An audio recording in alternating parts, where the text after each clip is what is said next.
बच्चों, हम हमारी पुस्तिका का आज 5वां अध्याय प्रारंभ करने जा रहे हैं, जिसका नाम है पंचायती राज। इससे पूर्व के अध्यायों में हमने सरकार की बात की थी, सरकार का जिक्र किया था, जिसके तहत हमने जाना था कि हमारी सरकारें जो भी शासन चलाती हैं उनको 3 स्तरों के अंतर्गत विभाजित करती हैं, जिसमें हमने केंद्र सरकार की बात की थी जो केंद्र में कार्य करती है, राज्य सरकारें होती हैं अपने अपने राज्यों में शासन चलाती हैं, साथ में राज्यों के जो जिले होते हैं उन जिलों में और ग्रामीण क्षेत्र में स्थानीय शासन चलता है, यानी स्थानीय सरकारें कार्य करती हैं। और स्थानीय शासन के तहत ही हमारा जो ये अध्याय है जिसका नाम है पंचायती राज। पंचायती राज के तहत हम हमारे ग्रामीण क्षेत्र में किस प्रकार से सरकार कार्य करती है और उस सरकार के लिए कौन कौन से कर्मचारी, कौन कौन सी संस्थाएं कार्य करती हैं, उन सब के बारे में अध्ययन करेंगे। हमारा ये जो भाग है, ये जो अध्याय है, ये कुल 4 भागों के अंतर्गत हम इस पूरे को कंप्लीट करेंगे। आज का जो हमारा पहला भाग है बच्चों, ये है ग्राम सभा से संबंधित, यानी ग्राम सभा क्या होती है, ग्राम सभा के सदस्य कौन कौन होते हैं, उनके बारे में हम इस भाग में चर्चा करेंगे। तो चलिए शुरू करते हैं। सबसे पहले बच्चों हम देखते हैं ये चित्र।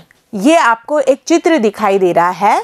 इस चित्र में आप क्या देख रहे हैं कि यहाँ पर कुछ लोग बैठे हुए हैं। ये मान लो ये ग्रामीण लोग हैं, गाँव के लोग हैं। ये हरदास गाँव का एक चित्र है और इसमें यहाँ पर और कुछ लोग बैठे हुए हैं, 4-5 लोग हैं। तो इस चित्र को देखकर हम ये समझ सकते हैं कि ये हरदास गांव की ग्राम सभा का एक चित्र है, यानी कि ग्राम सभा के अंदर सभी लोग आपस में मिल बैठकर किसी बात पर निर्णय कर रहे हैं, किसी मुद्दे पर चर्चा कर रहे हैं। ठीक है, तो हम ये देखते हैं कि ग्राम सभा होती क्या है, यानी कि ग्राम सभा का क्या मतलब होता है। तो इसके लिए हमें ये पता होना चाहिए कि हमारे गांव के लिए जो भी कार्य किए जाते हैं उसके लिए एक संस्था कार्य करती है जिसे हम ग्राम सभा कहते हैं। ग्राम यानी गांव, सभा यानी उसकी सभा, यानी कि गांवों के जो लोग हैं उनकी कोई सभा हो उसको हम ग्राम सभा कहते हैं। और ग्राम सभा बच्चों पंचायती राज व्यवस्था जो है, यानी कि स्थानीय शासन है, उसका सबसे छोटी इकाई मानी जाती है शासन चलाने के लिए। ठीक है, तो अब हम ये देखते हैं कि ग्राम सभा बनती कैसे है, यानी कि इसके सदस्य कौन होते हैं। तो इसके लिए आपको ये ध्यान रखना है कि हमारे गांव में जो भी व्यक्ति वोट डाल रहा है, यानी जिसे मत का अधिकार दिया गया है, जिसे पहचान पत्र बनाया गया है, जिसका वोटर आईडी है, और जो वयस्क है, वयस्क कौन, 18 वर्ष से अधिक उम्र के जो भी व्यक्ति हैं जिन्होंने मतदाता सूची में अपना नाम जुड़वा रखा है, वो सभी सदस्य ग्राम सभा के सदस्य होते हैं। यानी कि इन सभी गांववासियों के से मिलकर ग्राम सभा का निर्माण होता है, गठन होता है। ठीक है, इसका ग्राम सभा का अलग से कोई चुनाव नहीं होता है, न कोई अलग से चयन होता है, बल्कि जितने गांव के लोग हैं जो मतदाता सूची में जिनका नाम है वो सभी ग्राम सभा के स्वतः ही सदस्य बन जाते हैं। ठीक है, और ये जो ग्राम सभा है ये फिर हमारे गांव के जितने भी निर्णय किए जाते हैं, गांव के विकास के लिए जो भी कार्य किए जाते हैं, उनसे संबंधित सभी मुद्दों पर चर्चा करते हैं और अपनी अपनी राय देते हैं। ठीक है, तो ये पूरा हो गया हमारे ग्राम सभा का एक स्वरूप या फिर उसका गठन मान लो, या ग्राम सभा के सदस्यों का चयन मान लो। ठीक है, तो ये हमने पढ़ा। अब हम इसको एक बार देख लेते हैं कि ग्राम सभा एक पंचायत क्षेत्र में रहने वाले सभी वयस्कों की सभा होती है। किन की सभा होती है? वयस्कों की। वयस्क कौन होते हैं बच्चों? जिनकी उम्र 18 वर्ष है या फिर 18 वर्ष से अधिक है। तो 18 वर्ष या 18 वर्ष से अधिक के जो भी व्यक्ति होते हैं, उसके अंदर महिला पुरुष सभी शामिल होते हैं, वो सभी वयस्क की श्रेणी में आते हैं। और वो सभी लोग जो मिलकर ग्राम सभा का निर्माण करते हैं, हो सकता है उसमें सिर्फ एक गांव के लोग हों या एक से ज़्यादा हों। ऐसा होता है बच्चों, एक ग्राम सभा का जो गठन होता है या एक ग्राम सभा मानी जाती है, उसमें कम से कम 200 व्यक्ति होने चाहिए। ये एक निर्धारण किया गया है।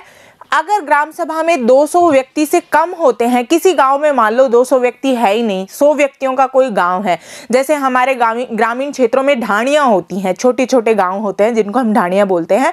तो उन गाँव में अगर 100 व्यक्ति हैं, 200 व्यक्ति हो ही नहीं रहे, तो ऐसी स्थिति में 1 से 2 गांव मिलकर ग्राम सभा का निर्माण करते हैं। ठीक है, इसकी यही शर्त है कि ग्राम सभा में 200 व्यक्ति या 200 व्यक्ति से ज़्यादा व्यक्ति होने चाहिए। तो इसके लिए एक गांव भी हो सकता है, 1 से 2 गांव भी मिलकर बन सकते हैं। उदाहरण में दिया गया है कि कई राज्यों में हर गांव ग्राम सभा की बैठक अलग अलग होती है। अब देखो बच्चों, ये हम जब पंचायत का गठन पढ़ेंगे तो हमने देखा कि ग्राम सभा पंचायत का भाग होती है, यानी कि पंचायत में कई ग्राम सभाएं होती हैं। ये अपने अपने ग्रामीण क्षेत्र में अपनी अपनी सभाएं करती हैं। अब पंचायत में हो सकता है कई गांव आ जाएं, मान लो 2, 4, 5 गांवों से मिलकर एक पंचायत बन रही है, तो हर गांव की ग्राम सभा अलग होगी, इसलिए उस गांव के विकास के लिए ग्राम सभा की बैठकें भी अलग अलग होंगी। हर ग्राम के अंदर अपनी अपनी बैठक आयोजित की जाएगी। ठीक है, जिसकी उम्र 18 वर्ष या उससे ज़्यादा हो, जिसे मत देने का अधिकार प्राप्त हो, उसका नाम ग्राम सभा की मतदाता सूची में हो, वह व्यक्ति ग्राम सभा का सदस्य होता है। एक बार और से हम देख लेते हैं, ग्राम सभा का सदस्य कौन हो सकता है?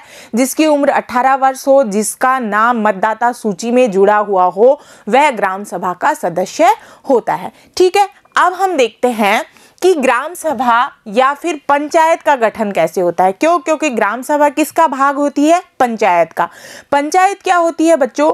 ग्रामीण क्षेत्र में पूरे कुछ गांवों को मिलाकर पंचायत का निर्माण किया जाता है। ठीक है, कुछ राजस्व गांव होते हैं जिनमें एक पंचायत होती है। ठीक, अब उस पंचायत का गठन कैसे होता है?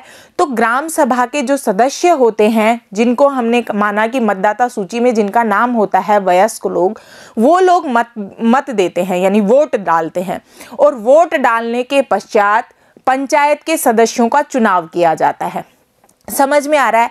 अभी आप किसी गांव में रह रहे हैं, उस गांव में अलग अलग मोहल्लों को वार्डों में विभाजित किया जाता है, यानी हमारे गांव को, जो गांवों के मोहल्ले होते हैं या गांव के क्षेत्र होते हैं, उनको वार्ड में विभाजित कर दिया जाता है, और हर वार्ड से वहां की जो जनता होती है अपना एक नेता चुनती है। ठीक है, तो जब वह अपना नेता चुनती है वार्ड से, तो उस नेता को कहा जाता है वार्ड पंच। क्या कहा जाता है?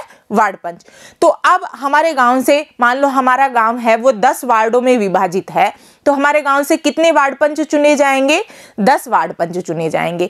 ऐसे ही अलग अलग गांवों से जो कि पंचायत में आते हैं, सभी गांवों से वार्ड पंच चुने जाते हैं। तो ये सभी वार्ड पंच पंचायत का निर्माण करते हैं। अब बात दूसरी ध्यान रखनी है, हमारी जो पंचायत का मुखिया होता है बच्चों, उसको सरपंच कहा जाता है। क्या कहा जाता है? सरपंच। अब सरपंच का चुनाव भी प्रत्यक्ष रूप से जनता ही करती है, यानी कि पंचायत में एक सरपंच होता है जो पूरी पंचायत का प्रधान होता है, पूरी पंचायत का मुखिया होता है। अब उसका चुनाव भी पंचायत में जितने भी गांव आ रहे हैं, उन गांवों के जो भी व्यक्ति हैं, जो वयस्क हैं, जिनका मतदाता सूची में नाम है, वो सरपंच के नाम से मतदान करेंगे, और जो भी व्यक्ति विजयी होता है, जिसको सबसे ज्यादा वोट मिलते हैं, उस व्यक्ति को चुन लिया जाता है, और वही व्यक्ति कौन होता है? पंचायत का मुखिया, यानी सरपंच। तो इस तरीके से हमारी पंचायत का गठन होता है। ग्राम सभा का गठन हमने देख ही लिया कि जितने भी मत देने वाले लोग होते हैं, वो अपने अपने गांव की ग्राम सभा के सदस्य होते हैं। उनका कोई चुनाव नहीं होता, उनका सिर्फ इतना ही होता है कि उनको मतदाता सूची में अपना नाम जुड़वाना होता है। अब आप सोचो कि मैं भी मतदाता सूची में नाम जुड़वा लूं और फिर मैं भी ग्राम सभा का सदस्य बन जाऊं, तो ये संभव नहीं है। क्यों? क्योंकि इसके लिए उम्र 18 वर्ष होनी चाहिए, जो कि आपकी है नहीं, इसलिए बच्चे ग्राम सभा के सदस्य नहीं होते हैं। अब हम ये देख लेते हैं कि ये जो पंचायत का गठन हुआ, उसको एक बार लिखित में हम पढ़ लेते हैं कि क्या होता है। एक ग्राम पंचायत कई वार्डों में, यानी छोटे छोटे क्षेत्रों में विभाजित होती है, बटी होती है। प्रत्येक वार्ड अपना एक प्रतिनिधि चुनता है, जिसे वार्ड पंच के नाम से जाना जाता है। इसके साथ पंचायत के क्षेत्र के लोग मिलकर सरपंच को चुनते हैं, जो पंचायत का मुखिया होता है। वार्ड पंच और सरपंच मिलकर ग्राम पंचायत का गठन करते हैं। 5 साल के लिए चुने जाते हैं। अब ये जितने भी लोग चुने जाते हैं, जिसमें पंच, जो वार्ड पंच होते हैं या फिर सरपंच होते हैं, ये अनिश्चित काल के लिए नहीं चुने जाते बच्चों। इनकी एक निश्चित अवधि होती है। वह अवधि कितनी होती है? 5 वर्ष।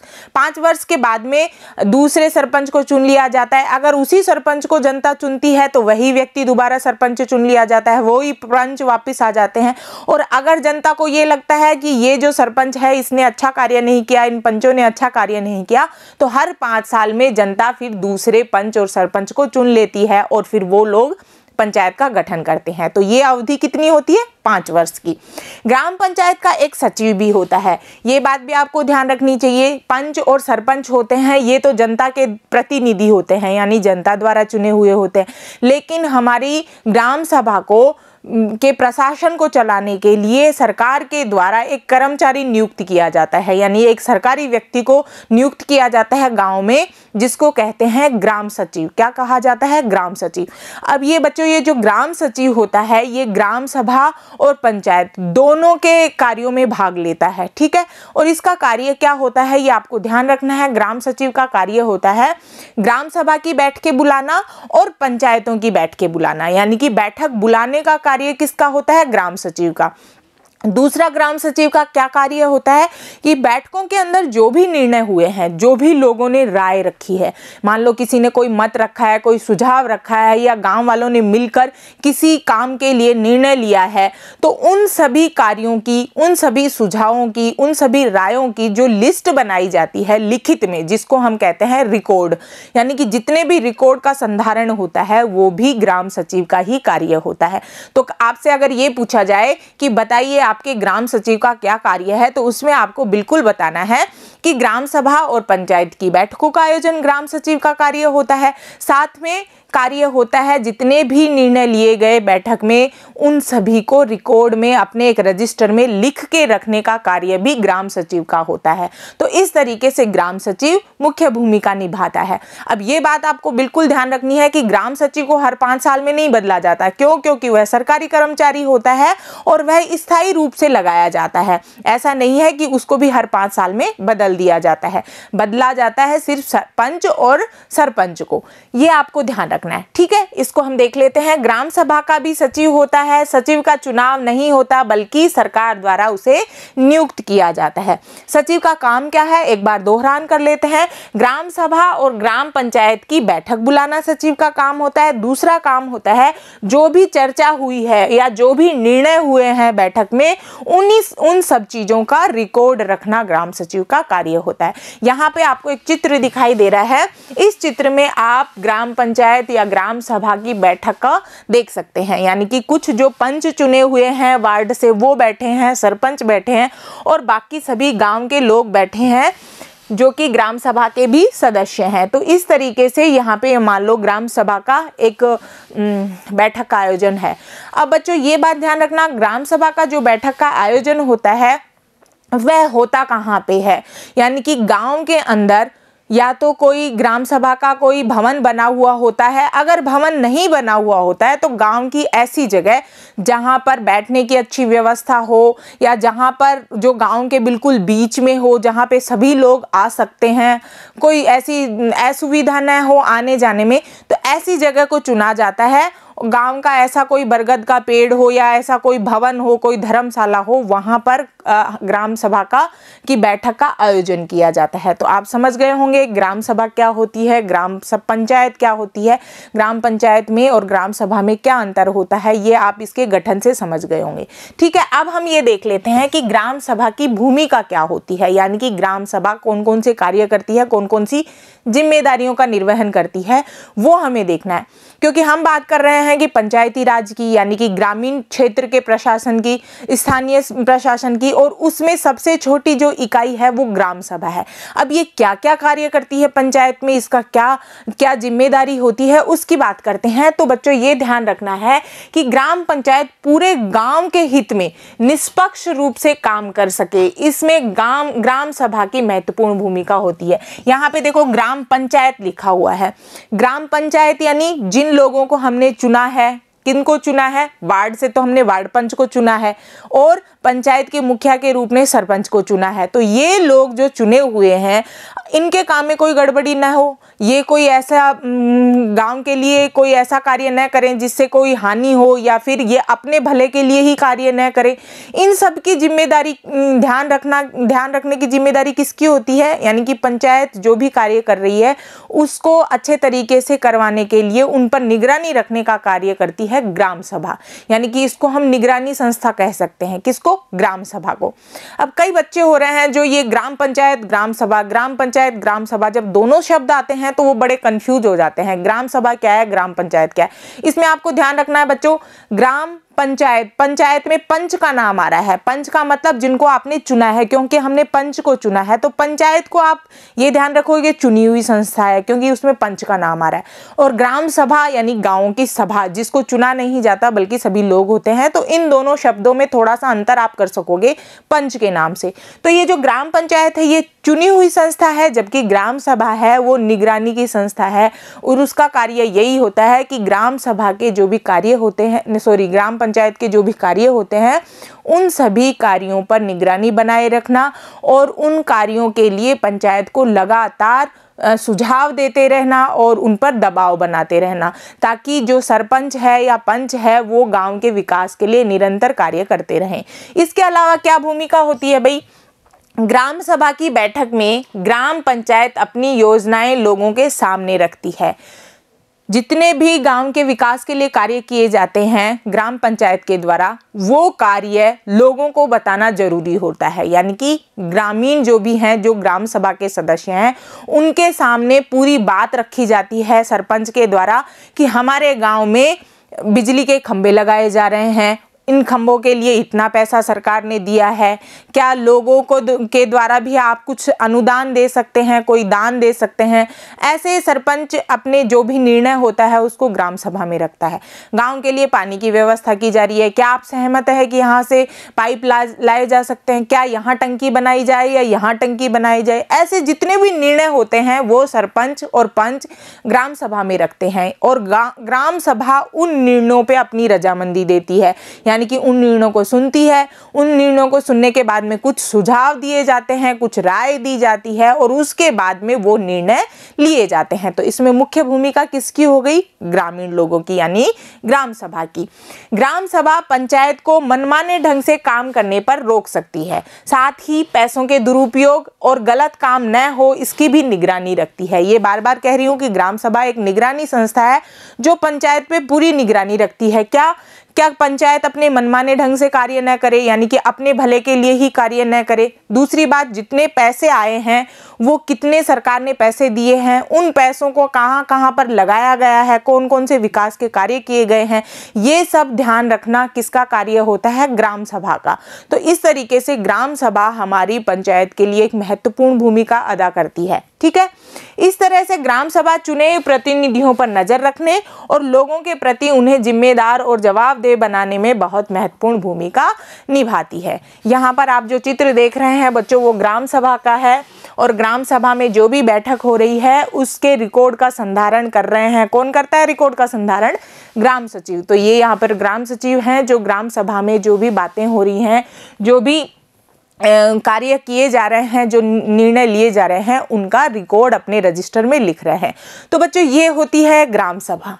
अब इस भाग में हमने ये देख लिया कि ग्राम सभा क्या होती है, उसके सदस्य कौन होते हैं, ग्राम पंचायत और ग्राम सभा में के गठन में क्या अंतर होता है, सरपंच और पंच किसके सदस्य होते हैं और ग्रामीण लोग किसके सदस्य होते हैं। साथ में हमने ग्राम सभा की भूमिका के बारे में भी अध्ययन किया। एक बार दोबारा से मैं आपको बता देती हूँ, जितने भी सदस्य होते हैं जो गाँव के होते हैं, जिनका नाम मतदाता सूची में होता है, वो सभी सदस्य ग्राम सभा के सदस्य होते हैं। ये सदस्य मिलकर अपने अपने वार्ड से एक एक प्रतिनिधि चुनते हैं जिसको वार्ड पंच कहा जाता है। वार्ड पंच पंचायतों का निर्माण करता है।